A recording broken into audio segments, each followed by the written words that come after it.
debbo goto ummi noon to wuro mumen en fayi to ñawowo goto hakkilanti o sikanno ko bileji sababuni o nani no rawɓe wuro mabɓe en mbi on ko bileji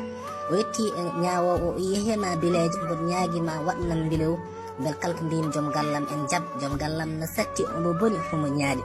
on ɗon miiji dañ feere wiya addu leeɓol mbarodi sa addi leeɓol mbarodi haajuma humtima debbo wi leeɓol mbarodi kono noon mbarodi mi ñaaɗi ene wawi songude mi walla gañam mbarodi no boni gorko o jaabimi wi andude haajuma humtotaka so wona gadda leeɓol mbarodi nden noon debbo ande hoore muɗum woni e ruttade en miijo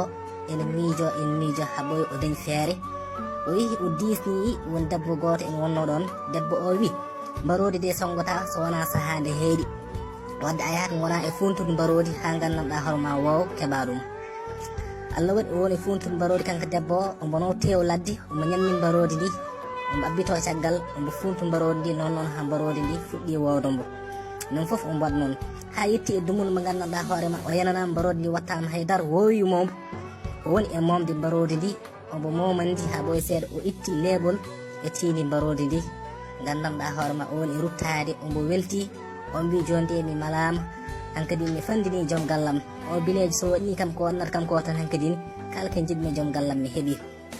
Allah waɗi o rutti o ar toon gandanɗa hoorema to ñawowo on wi an kam holno no mbaɗɗa ha keɓɗa ngollo leeɓol o wi kam puntanɗo mbarodi ndi mboɗo ñammin ɗum tewu mbeɗa hollimbo neware noon ha keɓmi gandanɗa hoorema mbarodi ndi ñawo wimɓe hema banam debbo argayi woto funtu hoorema bi mana woto hangue andude joom galle ma ɓurani ndiɗo mbarodi bondi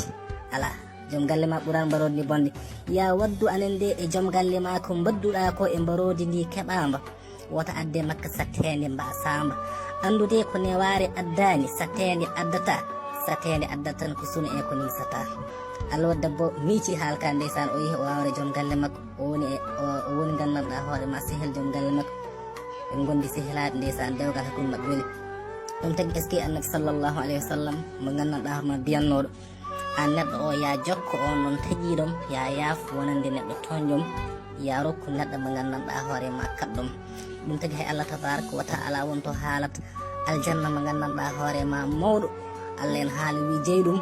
yimɓe ɓe gandanɗa hoorema sakkotoɓe saaha yaajede e saaha faaɗede yimɓe ɓe gandanɗa hoorema mottoɓe tikkare saaha gandanɗa hoorema ndoɓe ceehi yimɓe ɓe gandanɗa hoorema yaafotoɓe saaha no gandanɗa hoorema no mbawi